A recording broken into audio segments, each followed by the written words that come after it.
Good afternoon. This is Rhian Alvin with the National Association for the Education of Young Children.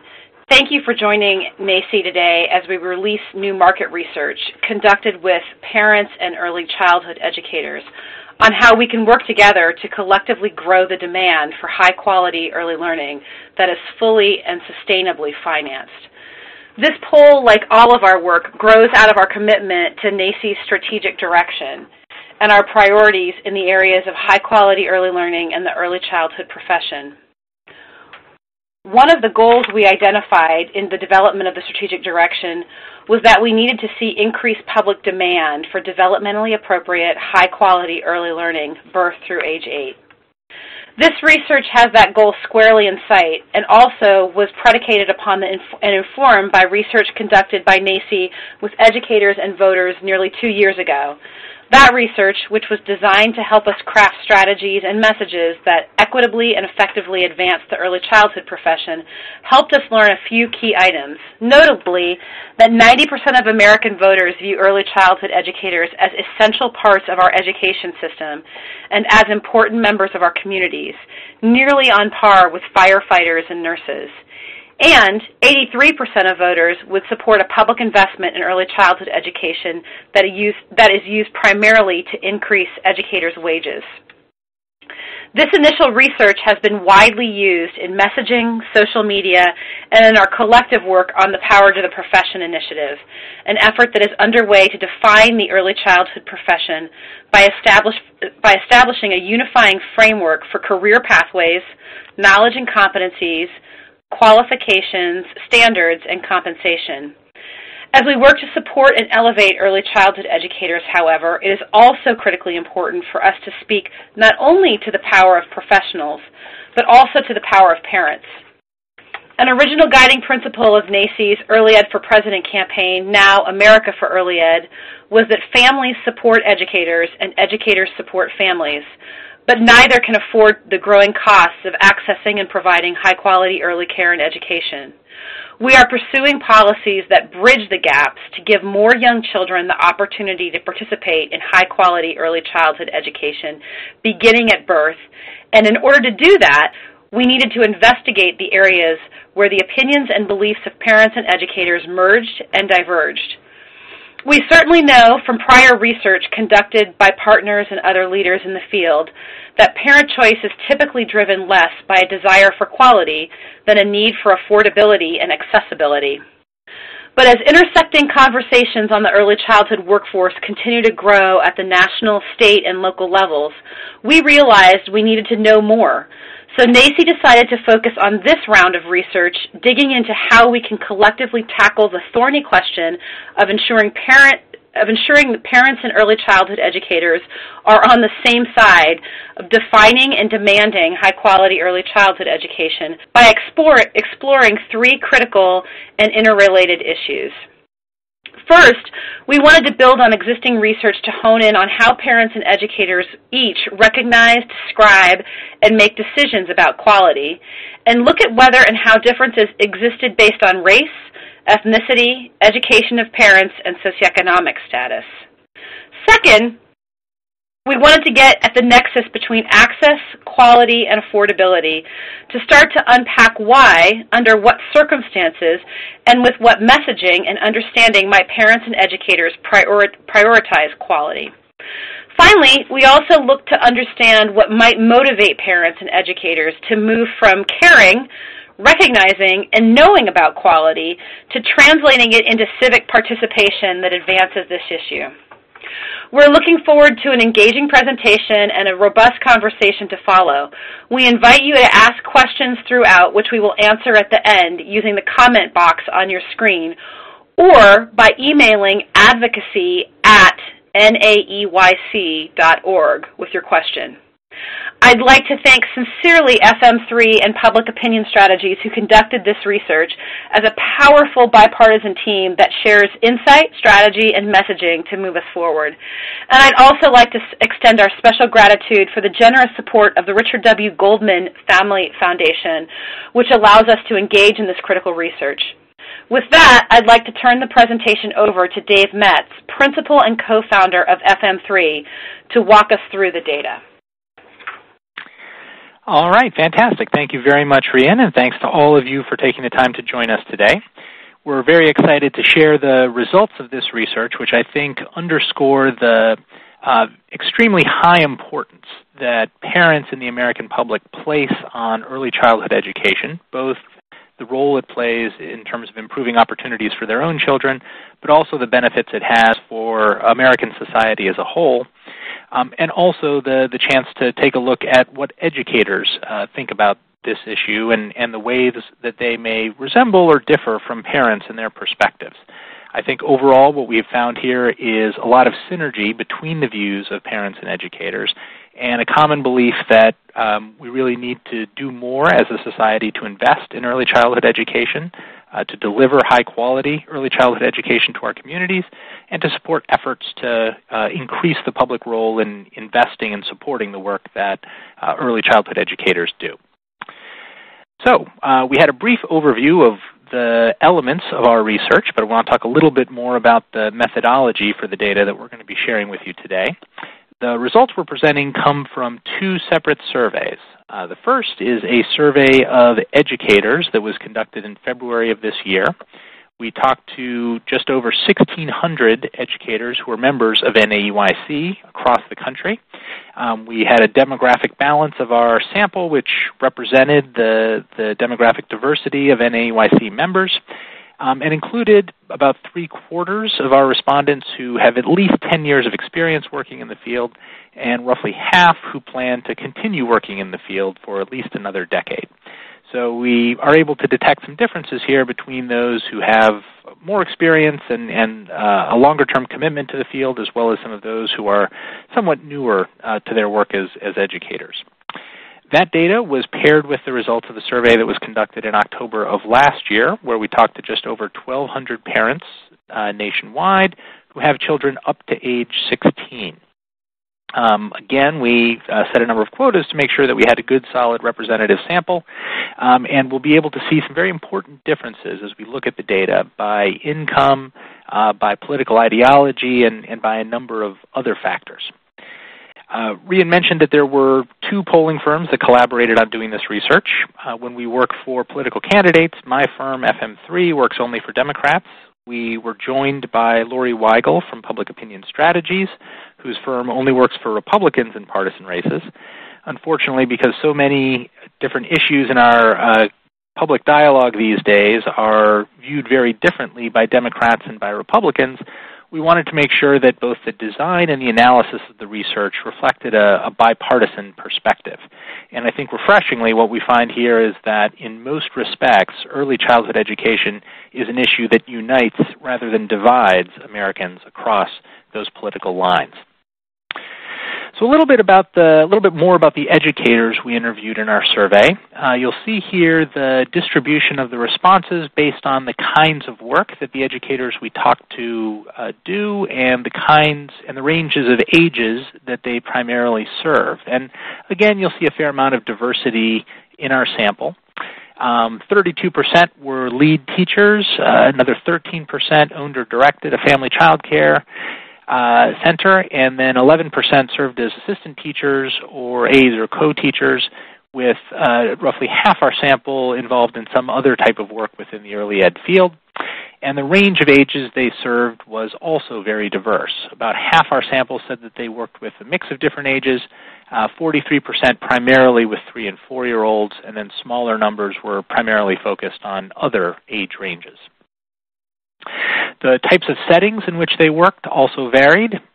We had about 39% of those that we interviewed who worked for a religious or nonprofit organization, about 1 in 5 for a public school district, and another 1 in 5 for a for-profit program or a family child care center, and then 20% overall of our respondents also participated in either Head Start or Early Head Start. And again, we'll be able at various points in the data to distinguish differences in perspectives based on the types of settings, the ages of children, and the types of work that our respondents do. So, on the first big question that we put forward, what are the ways in which parents access early childhood education? We chose our sample here to reflect not just parents of children who are currently in ECE programs, but also talked to a range of parents of older children. And you'll see here the age ranges that our parents, the age ranges of the children that our parents currently have living with them at home. We included parents of some children ages 9 to 16 because we wanted to understand how parents who perhaps have sort of come out of the experience of having their children in an early learning program view these issues, as well as those who are currently in one. And in most cases, those who are sort of looking back on a prior experience are not very different in their perspectives from those who currently have children up to age 8 or those who currently have children under age 5. When we asked people to sort of focus their thinking, since many of them had multiple children in multiple age ranges, as you saw on the last slide, we asked them to focus on their oldest child and thinking about that individual to tell us the earliest age before kindergarten that child was cared for by someone other than a parent on a regular basis. And you'll see here 75% of the parents we interviewed did have a child who at some point was cared for by someone other than a parent. Those numbers reflect a variety of different starting points for that care. Roughly 1 in 5 initiated that care either at some time before 3 months, during the first year, 1 to 2 years old, or at 3 to 4 years old. And the types of settings that they had their children receiving care in also varied, as you'll see here. When the children were under age 5, there were no more than a third who were receiving care from any one of the particular different types of care we specified in the survey, whether it be full-time care outside the home, part-time care outside the home, a nanny or babysitter, a parent who's staying home, or another family member. And you'll see these numbers obviously add up to more than 100% because there's many parents who are employing either at the same time or in serial different types of care for their children. For those who were cared for outside the home, among that subgroup, we then asked them what type of care they had, and almost half attended a private preschool or child care program, 44% of that group, and you'll see the range of other types of programs that subset participated in. So all of that context feeds into the perceptions that our respondents have about what determines quality in an early learning program, and we explored this a couple of different ways with our sample of parents and our sample of educators. For the educators, we started with an open-ended question where we asked them to tell us in their own words what factors they thought were most important to making an early learning program high quality. And we grouped and categorized the responses. You'll see the most frequent responses they offered detailed here. By far, the thing that they volunteered most often was qualified and experienced teachers and staff. Roughly 2 in 5 of our educators said that was the foremost contributor to making an early learning program high quality. The next on the list was family engagement and parent involvement, a caring and nurturing environment, quality of curriculum, and linked to that, having developmentally appropriate curriculum. So there's a very diverse range of factors that educators think contribute to quality, but first and foremost among them are having quality and experienced teachers and staff. That same perception was echoed in a follow-up question where instead of asking it in an open-ended fashion, we offered the educators a list of different factors that might contribute to quality in an early learning program and asked them to rate for us how important they thought each factor was as a contributor to quality. We used a 4-point scale of either extremely, very, somewhat, or not too important. And the responses you're seeing here reflect the top point on that scale, the proportion who rated each of these items extremely important. This is the top half of the list. We'll show you the bottom half in a minute, but the first thing to note is that educators see a wide range of factors that they think have enormous importance in determining the quality of a program. Virtually everything we asked about on this list, a majority rated as at least very important, and sizable proportions labeled each of these items extremely important, as you'll see here. Everything on this first page, we've got upwards of 3 and 5 rating extremely important. And the role of highly trained teachers and staff and teachers that inspire the kids are very, very high on the list, 79% and 88% respectively, pointing to those as extremely important. So it lines up with their the perception they volunteer that, yes, the skill and the training of educators are of critical importance. Promoting positive social and emotional development, however, was the item that, more than anything else, educators pointed to as being extremely important. As we'll see in a few moments, that links closely to the perception that many parents have as well. Fourth on the list, you'll see, is providing teachers with good pay and benefits. Not surprisingly, this is an issue where, although both parents and educators view it as important, it is seen as something that is more urgent and more critical to educators themselves. They clearly understand the importance that fair compensation has in attracting quality teachers and earning their commitment to stay in the field, develop professionally, and make early childhood education a career. As we move down the list, here's the second half, and again, we're only looking at the percentage that rated each of these items as extremely important. So when you see some of these lower numbers down at the bottom end of the slide, it doesn't mean that educators are dismissing the importance of these items. They just, in relative terms, have a little less urgency attached to them. Although, again, broad majority still believe they are important contributors to quality. Items like maintaining small class sizes, well-equipped classrooms and facilities, etc., are a little bit lower on the list in terms of their perceptions. Now, this is what educators see as contributing to quality. We were interested to find out whether they believe that parents have the same perceptions that they do. And so we asked them whether they think that they and the parents they serve have similar or different definitions of what quality early learning consists of. 3/4 of our educators told us they thought that the parents they work with saw things generally the same way that they do. Only 25% believed that they had different perceptions.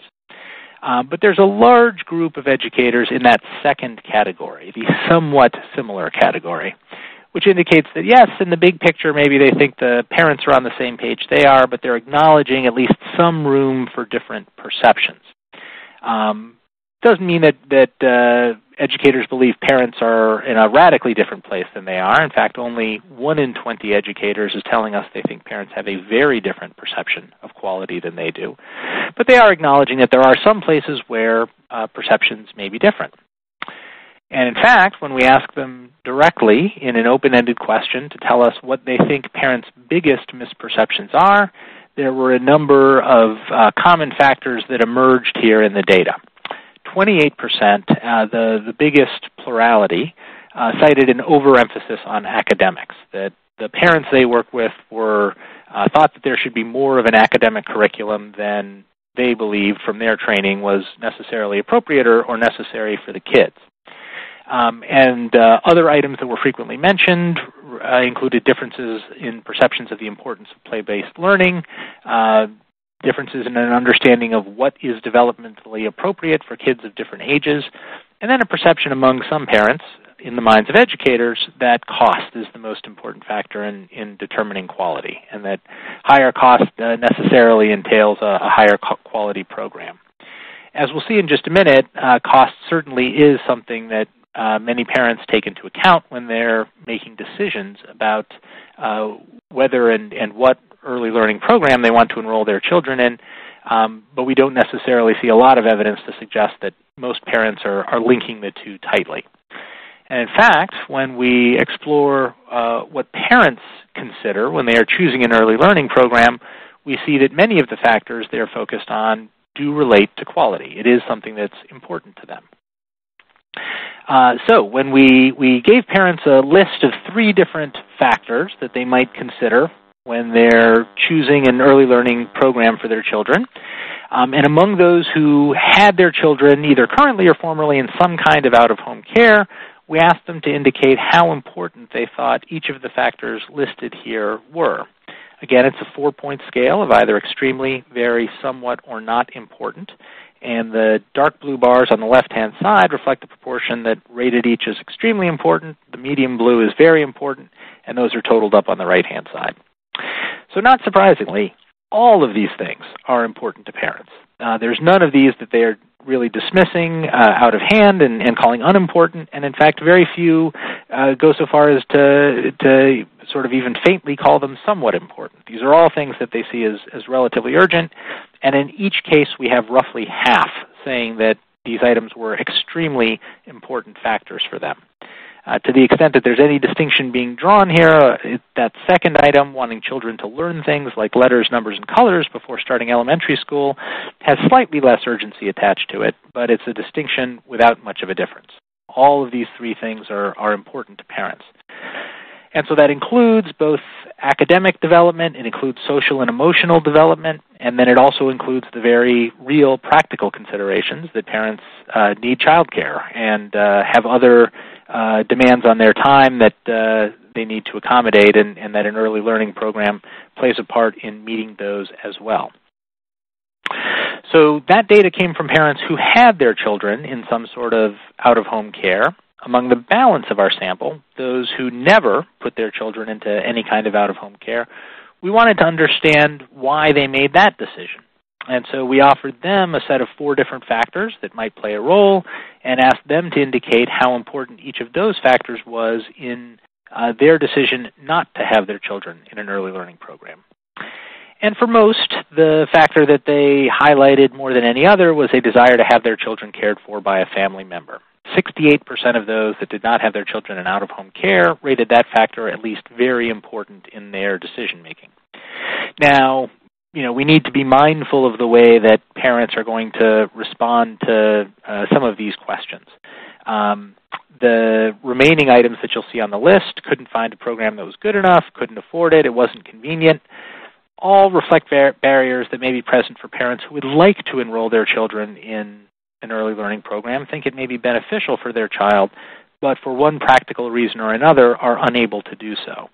Some of those parents may sort of be looking at their situation and thinking, well, the plus side is that if we have a family member available who can do the job, there's a benefit to having them with a family member, and they may be more likely to focus on that rationale as opposed to those practical considerations. So it's entirely possible that the number of parents who are reporting those practical barriers may be a little bit lower than the proportion who are actually encountering those in real life.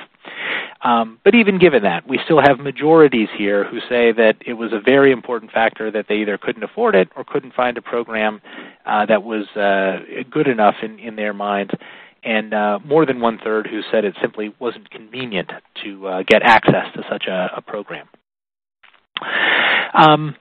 So a different way of approaching this issue, given that parents are saying to one degree or another issues of affordability, of convenience, and of quality are factors in their choice of a program, we wanted to find out how they rank ordered all of those considerations and asked them to choose. Among those who had a child in out-of-home care, we asked them 2 questions. First, on the left-hand side, of those 3 factors, which one was most important to you in choosing your learning arrangement? On the right-hand side, we asked a follow-up question which said, and which of these was most difficult for you to find? And what we found was that overall, among the parents we interviewed, they were really split between these 3 factors. On the left-hand side, the factor they cited as most important was finding a high-quality program. But it was only a 40% plurality that chose that, and we had sizable, although slightly smaller groups that were pointing to affordability and convenience as factors that they saw as most important. On the right-hand side, we also see that to varying degrees, each of these 3 factors was something they found challenging to satisfy in looking for an early learning program. Between 28 and 36% chose each of these 3 factors as the ones they found most difficult to address.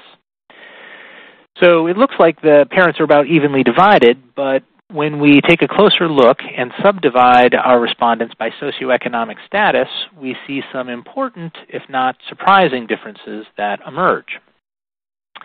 We split our parent respondents into 3 groups, those with household incomes under $60,000 a year, those with household incomes in the $60,000 to $100,000 range, and then those with 6-figure household incomes. And not surprisingly, the factors that they rated as important varied significantly based on their socioeconomic status. For our lowest income set of parents, affordability was their top concern. 41% said that was the most important thing they were looking for in a program. As income rises, the importance of quality rises as well. And among the most affluent parents, almost half said that finding a high-quality early learning program was the thing that was most important to them.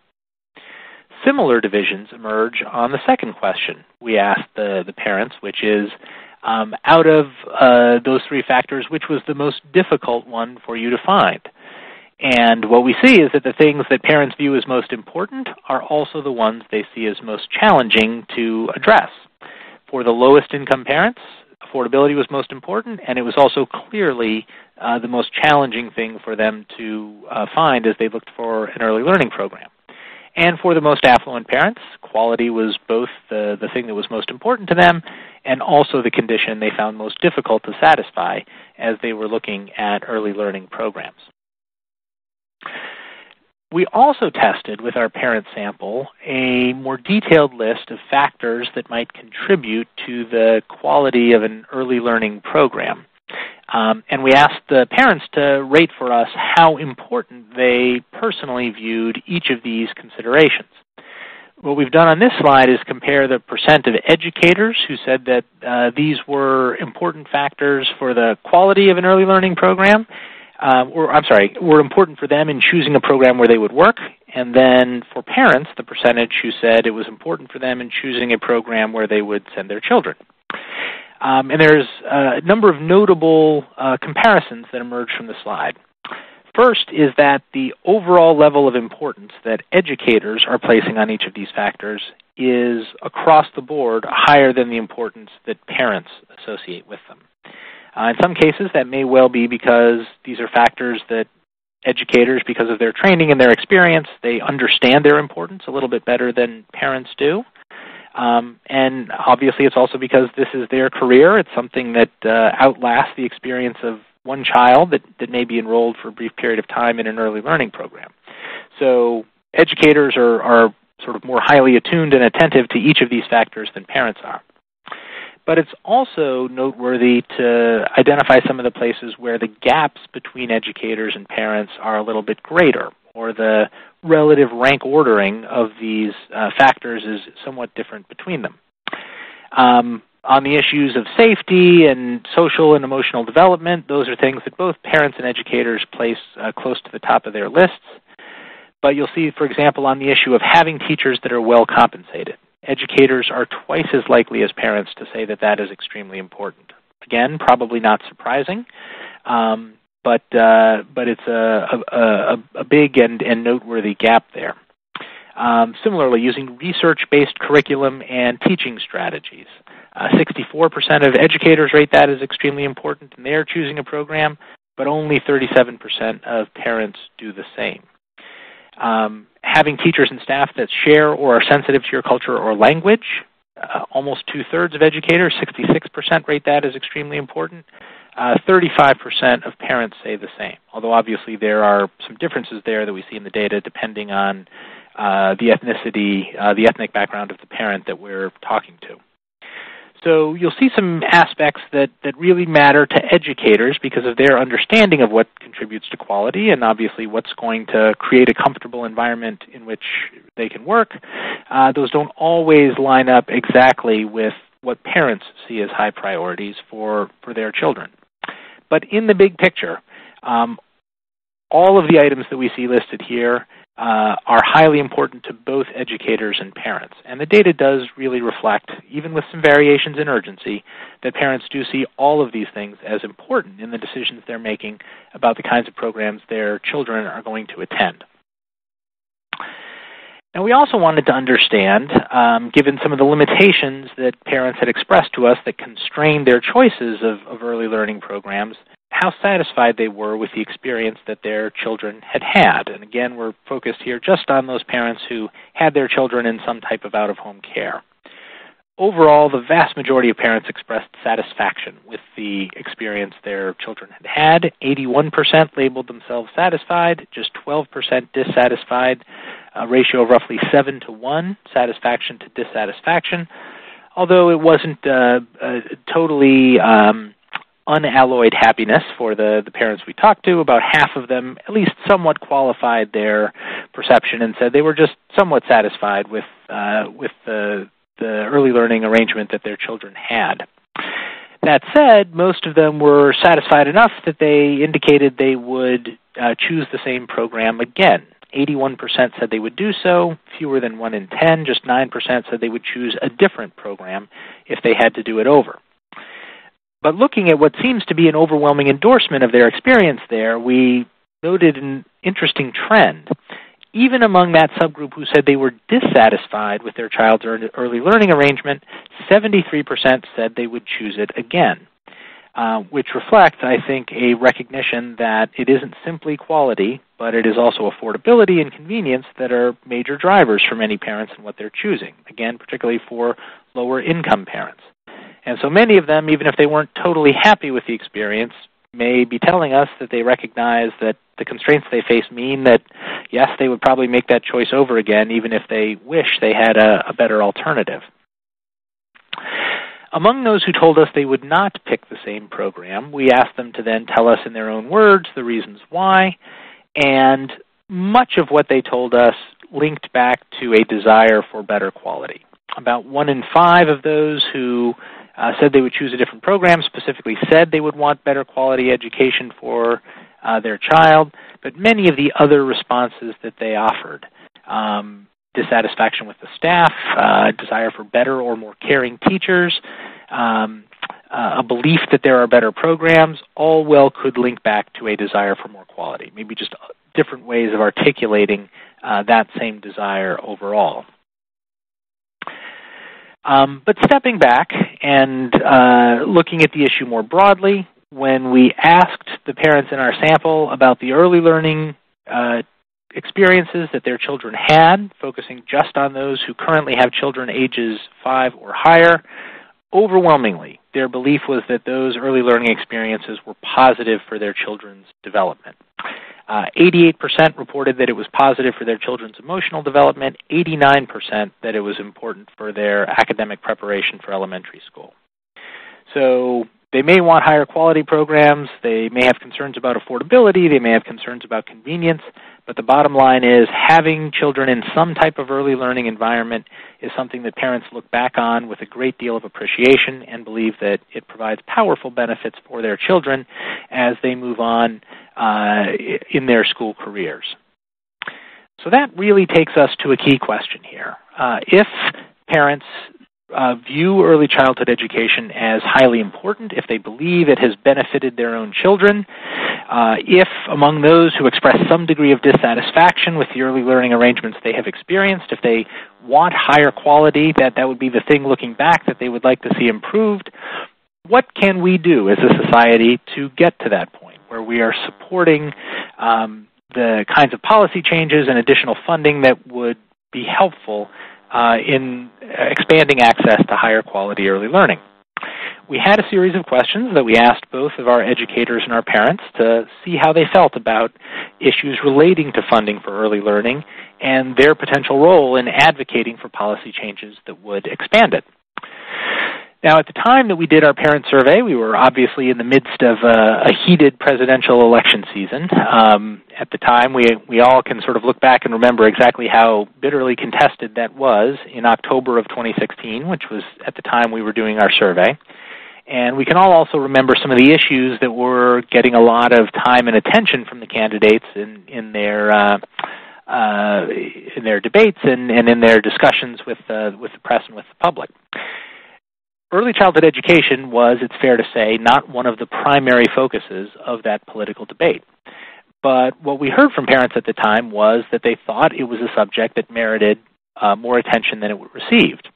We asked our respondents to rate the importance of a variety of issues in deciding which presidential candidate they would back, and we asked them to indicate on a scale from 0 to 100 how important each of these issues were. You'll see the average scores running down the right-hand side of the slide. And again, not surprisingly, all of these issues are ones that the public thinks are important. But the role of early childhood education is really striking here. Its average score was a 74.7, which is not materially different from K through 12 education or higher education. And while early childhood ed may have come in somewhat lower as a priority for parents than issues like jobs or healthcare or terrorism, which I think were the ones that got the most attention, it's striking that an issue like immigration, which also was a major focus of the debate in the campaign, was rated by most voters as being less of a priority than early childhood ed. So the public, parents, clearly believe that these issues are ones that should be a major part of our public debate in ways that perhaps they weren't last fall moving forward. And even more specifically, parents have a firm belief that there should be an expanded public role in providing support for early childhood education. 84% of parents tell us that they believe that they support the idea of increasing public funding for ensuring access to quality early childhood education for all children. Only 16% object to that idea, and most parents feel very strongly about it. Almost half, 42%, indicate that they strongly support that idea. Just 5% strongly object to it. So this is a real area of consensus, and there's been a lot of research that we and others have done that show that, again, at a time when Democrats and Republicans disagree on public investment in a lot of different categories, there is a relatively broad and bipartisan consensus around support for increased funding for early childhood education. And what this suggests, and what our data confirms, is that parents believe that there is an important public role in supporting early childhood ed. We, in both surveys, those of parents and those of educators, asked them to evaluate the role that a variety of different individuals and organizations should play in ensuring that there is sufficient funding for early childhood education to make it available to all children. We had a 4-point scale asking them to rate each of these entities as either one of the most responsible, very responsible, somewhat, or not responsible for helping to ensure that that funding is available. And a couple of things stand out. First, both for parents and educators, there is an appreciation that there are diverse stakeholders that need to play a role here. When we factor in the additional numbers not shown here that view each of these entities as at least very responsible, in most cases it's a majority that say yes, each of them has a role to play in helping to provide that funding. Parents view themselves as having primary responsibility. 43% of parents say that they should be one of the most responsible, whereas educators tend to focus a little bit more on the role of the public sector. Majorities of educators say state and federal government should be one of the most responsible. 43% say the same for local government and 35% for school districts. And in fact, for educators, parents come in 5th on this list in terms of the degree of responsibility that they think they should take behind all of those public sector entities. Now, because issues relating to public funding do sort of venture into an area where political parties and people of different political ideologies view the issue differently, we wanted to separate out the results by parents who identify themselves as either liberal, moderate, or conservative and see if they had different perceptions on this issue. One of the things that was striking here is that across ideological lines, the perceptions that parents have an important role to play in ensuring adequate funding for early childhood education, it's really the same. Liberals, moderates, and conservatives, in each case, we've got 40% or more that say parents should be one of the most responsible, with the biggest differences coming in perceptions of the role of the public sector. Parents who identify as liberal view state, federal, school district, and local government as being almost as responsible as parents for providing funding, whereas for moderate and conservative parents, the perceptions of the public sector's role are somewhat more modest, and they tend to elevate parents a little bit higher in terms of their relative amount of responsibility. And this really sort of feeds into a key question, which is, if we are going to make improvements to quality, and if those require additional resources, ultimately, who is it that will be responsible for bearing that cost? Should we expect parents to do it, or are there other paths forward? And both parents and educators believe that with reforms and better training, we can increase the quality of early childhood education without raising costs for parents. By a 62% to 38% margin, parents believe that to be true, and by an 80 to 20 margin, educators believe it to be true. That larger margin of belief among educators may stem from their perception that there's should be a bigger role for the public sector to play, and their belief that public investment would help to achieve higher quality without necessarily involving higher costs for parents may explain why they hold that perception in such larger numbers. We also do see some differences among parents in the degree to which they believe that we can improve quality without parents paying more. Generally speaking, the oldest and youngest parents are most confident that we don't necessarily need to increase parent costs to achieve these improvements in quality. It is sort of the young parents, not the youngest, but those in the 25 to 44 range, those are the ones that are most likely to think parents will have to pick up some of the cost. Perhaps, those are the groups that are most likely to have children in an early learning program currently out of our sample. And there are also some interesting differences by income here as well.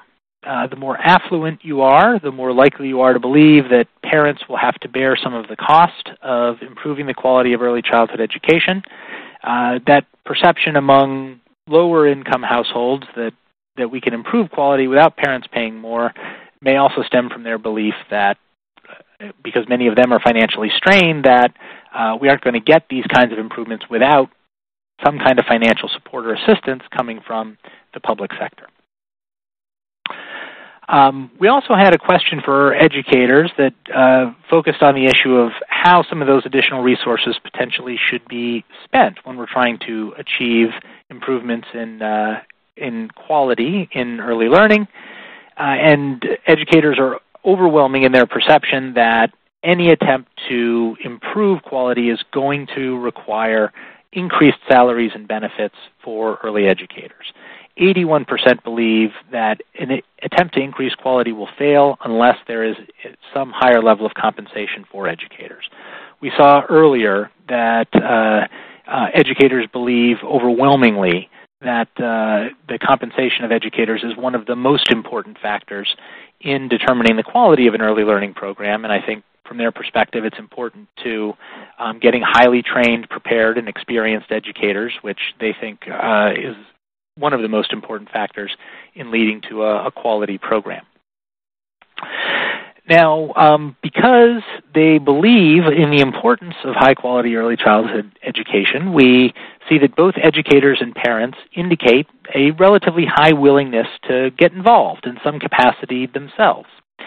We asked them to rate on a scale from 0 to 100 their willingness to, or their interest in participating and advocating for increased access to high-quality early childhood ed. On that 100-point scale, both educators and parents, their overall level of interest was above 60 on that 100-point scale. So it reflects a relatively high degree of interest on both parts. Now, it's fair to say that that level of interest can sometimes be overstated in surveys like this. If we all want early childhood education, we all know we should play a role in advocating for it, and people may be hesitant to admit that they're not inclined to do so. But nonetheless, even given that limitation, the fact that we've got roughly half of both educators and parents who rate their interest over a 75 on the more intense end of the scale, I think does reflect the importance that both populations place on this issue. We do see some differences in the degree to which people are expressing interest in advocating, particularly among educators. Those who are younger, those who come from communities of color, who identify more as liberal or democratic, who themselves as educators are receiving a low household income, those are the ones who are most likely to say that they would engage in advocating for more support for early ed. The amount of time they've been an educator, the kind of job they perform, the ages they serve, the program they're involved in seem to have less impact overall. And of course, there's lots of different kinds of ways that educators and parents could advocate, and their level of interest may depend on what's being asked of them in terms of different types of advocacy. So we asked about a range of different types of specific activities that they could participate in, And you'll see here when we narrowed it down to more specific roles that they could play, there's a wide range that majorities of educators told us they would not just be willing to do, but very willing to do. In fact, everything on this list, a majority of educators say they'd be very willing to participate in. A lot of these are things that involve relatively low levels of direct personal effort, signing petitions, participating in sort of electronic communications with key stakeholders or decision makers, voting for candidates who are going to be supportive of early childhood education, and participating in conversations with friends, neighbors, colleagues about these issues. Parents are somewhat less willing to advocate in each of these specific ways than educators are, but we still have sizable numbers, at least 1/3, and in most cases more than 40% for each item on this list, that say they would be very willing to participate in these activities as well. Finally, in the Educator survey, we also tested a range of messages that might be used as part of attempts to reach out to educators, encourage them to mobilize and to get involved in advocacy efforts. And you'll see the messages here that tended to emerge at the top of the list, with the largest numbers of educators saying they were very convincing reasons to get more personally involved. Two of the messages that were at the top of the list, with at least 40% rating them very convincing, were ones that spoke to the importance of the profession, emphasizing the important role that early childhood education plays in helping children's development and the growing recognition of the value this plays in society, but then also highlighting for educators the fact that the public is with them. In a separate survey 2 years ago for NAEYC, we found that almost 9 in 10 U.S. voters say that early childhood educators are important contributors to their community, which means there's a lot of respect and deference paid to what they have to say on these issues, and reminding educators of that, I think, highlights for them the really critical role they can play as advocates, and leads many of them to say that's a convincing reason to get involved. Other messages that were somewhat less effective you see detailed here.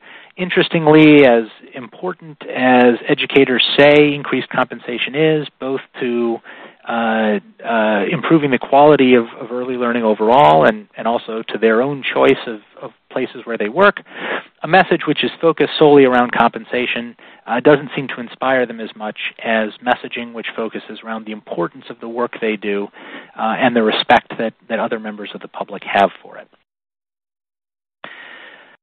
So that is a lot of information I know that we've covered here, but I think there's a lot of really rich data in both our conversations with educators and with parents, and I think a lot of it is encouraging in terms of what it says about the importance that parents and educators see in this profession and their collective desire to see a greater public investment in supporting it and expanding access to high-quality early education. With that, I will hand it back over to Lauren. I know we've got a number of questions that have come in online here, and let's answer as many of them as we can in the time remaining. Great. Thank you, Dave. Thank you so much for that thorough presentation that really walked us through the research and the data that we saw. And thanks to the audience for the thoughtful questions that you have submitted. We're going to go through just a couple of the questions. I want to start by looking at one of the questions that was asked by a number of individuals that deals with the question of how we accounted for the survey questions when parents have a difficult time sort of reflecting accurately on where they have chosen to place their kids into a child care and early learning context. So we see this in K-12 where people have a hard time saying, publicly to a survey questioner, yeah, the place where I put my kid was bad, was unsafe. That's a hard thing for parents to accurately assess and look at. And so how do you sort of factor some of those issues into the survey, and what kind of adjustments do we make in order to deal with that kind of reality? Yeah, I think that's an important point, and it certainly is true. When parents the data show us that many parents do feel constrained by issues relating to affordability and convenience. And while they may want high quality, the reality is that affordability and being able to get their kid to something that will fit their where they live and the demands of their work and other aspects of their life is really important. And there may be a hesitance and a reluctance to admit that those factors are important to them. I think the way we tried to address it in the survey was to come at it from a number of different angles. First, by recognizing that multiple factors may be in play at once. And that's why in the question that I've put back on the screen here, we asked them to rate individually the role that wanting children to be cared for by a family member plays, along with not being able to find a good enough program, not being able to afford it, not being able to, saying that it was inconvenient. And we can basically see that for most parents, there are multiple factors going on. The other thing is when we ask questions about their perception of the quality of their program, we gave them a multi-point scale. It wasn't just binary. Were you satisfied or were you dissatisfied? We also had those who were satisfied distinguish between whether they're very satisfied or somewhat satisfied. And here I think we can see some of that ambivalence reflected. It is only 1/3 of parents overall that are telling us that sort of without reservation they were satisfied with the program that their child was in. And in fact, a larger number, almost half the parents, say, yeah, it was good, but not perfect. So I think that really does allow us to detect that there is some of that dissatisfaction out there, and not every parent is looking back and feeling totally happy with their choice, even if they say that they would make the same choice over again because, again, some of these constraints just mean that an alternative wasn't really practical. Thanks, Dave. That's very helpful, and definitely, something that I know a lot of folks who have been looking at these issues have had to confront. Just two other questions to go through. One, a couple of folks have asked about making sure that the slides are available, and I want to make sure that everybody knows that both the slides and the executive summary of the data can be downloaded from NAEYC's website at www.naeyc.org/profession, and I'll post that into the comment box as well. We'll be linking to that through via social media as well. We actually do hope that everybody will join us as well next Thursday, August 3rd, from 2 to 3 p.m. for a Twitter chat that we'll be doing with Moms Rising to really focus on this issue of bringing the parents and the educators together. And we'll be using the Early Ed Chat hashtag, so please keep an eye out for that, and we hope all of you will participate. Just a couple of final questions. One was about thinking about parents defining quality. There was a question around this issue of parents wanting to see worksheets, projects, homework in the classroom. And is your sense that when we said that, are we asking about, is that about family engagement with the teacher, like a parent conference style, or is it literally about sort of getting them delivered home, getting them hanging in the classroom? What do you think it is in that question that parents were really wanting to see? Let me see if I can pull that one up here. Right, here we go. I think what we are, this was an open-ended question. So the parents were able to, or the educators responded in their own words to describe what they thought parents' misperceptions were. We can go back and take a look at the exact wording of their responses and which ones fit into that category. My recollection from looking at it was that it was more that parents were saying they wanted to see evidence that their children were,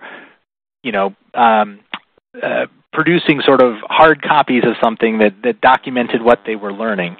Not so much that it had to be on display in the classroom, but just that they wanted to see it. They wanted some sort of tangible evidence that their kids were engaging in these kinds of activities, which I think ties in with the top category you see here, the overemphasis on academics.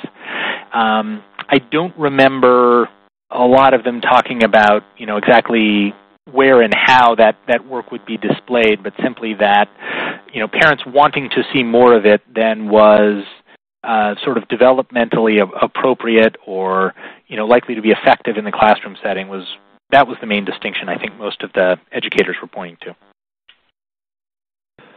Thanks so much.